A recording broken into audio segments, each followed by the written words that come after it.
Nekumaru's first victims. I'm so excited, Amy said.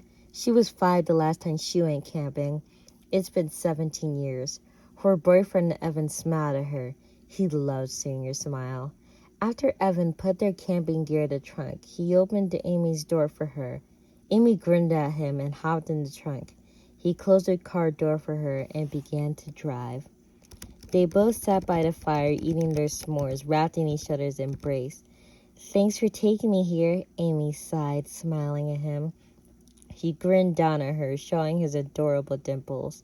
His messy brown curls made him look even more adorable. She also loves his gray eyes.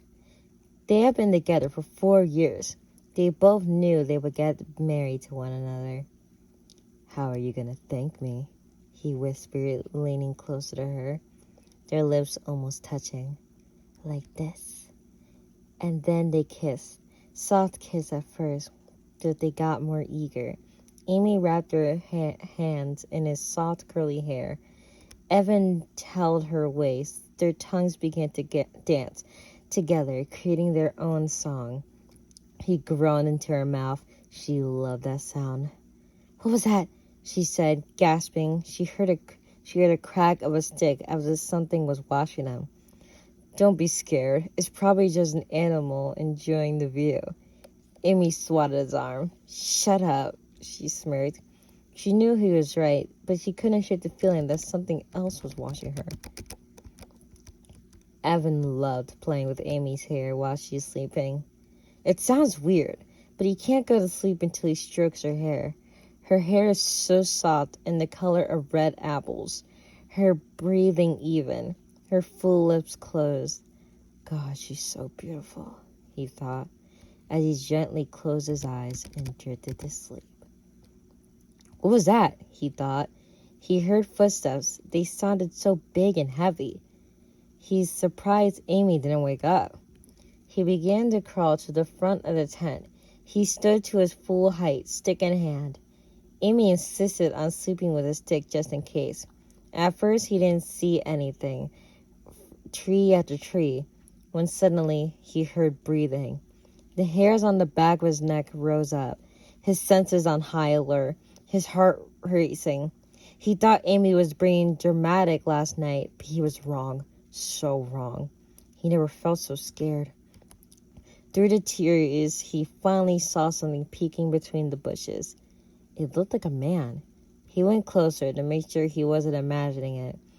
But what he saw was truly terrifying. He couldn't think. He didn't even know if he was breathing.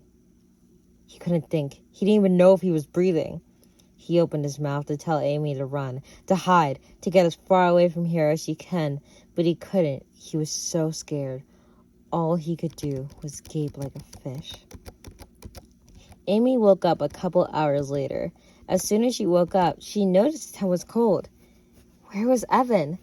A seeking feeling entered her stomach. What's wrong with me? Why do I feel like something happened? He's probably just peeing or something. The bed, it's so cold, like he wasn't in bed for a while.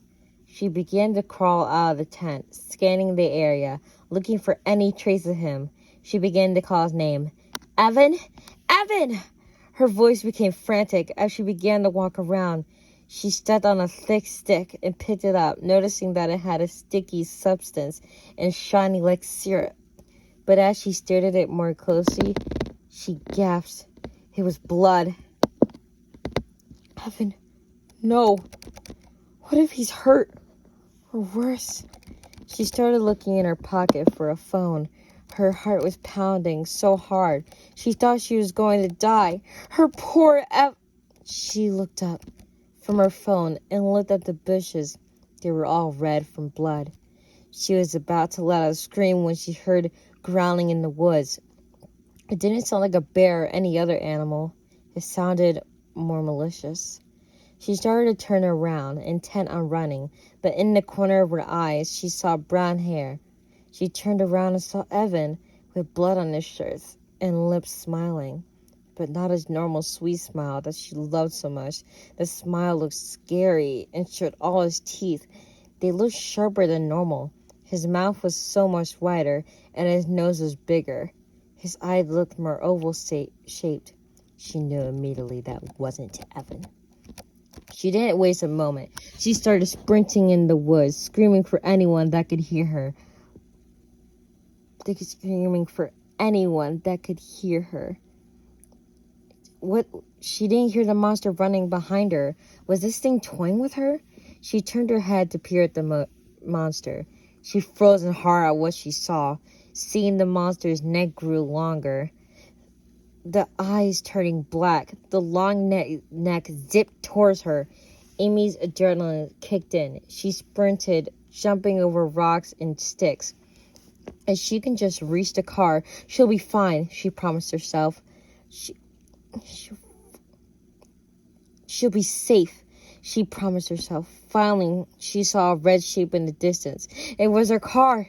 She started laughing hysterically. She was gonna live. Ah! She screamed. She looked down and saw her leg was in the mouth of the monster.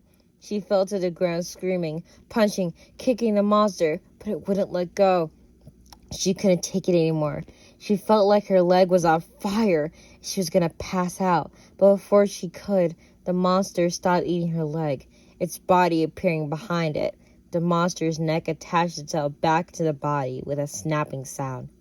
Amy tried crawling away, but her legs were limp. She couldn't move. She couldn't get up. She was forced to watch as his smile grew, more feminine, its hair growing long with red locks. Pupils turned green. She screamed as she realized she was looking at a twisted version of herself. The end. Thanks, guys, for listening to this. I had really fun recording this. And I really hope you enjoyed it. I messed up a couple of times, but I hope this is still good. Thanks. Thank you so much for watching, and have a good Halloween.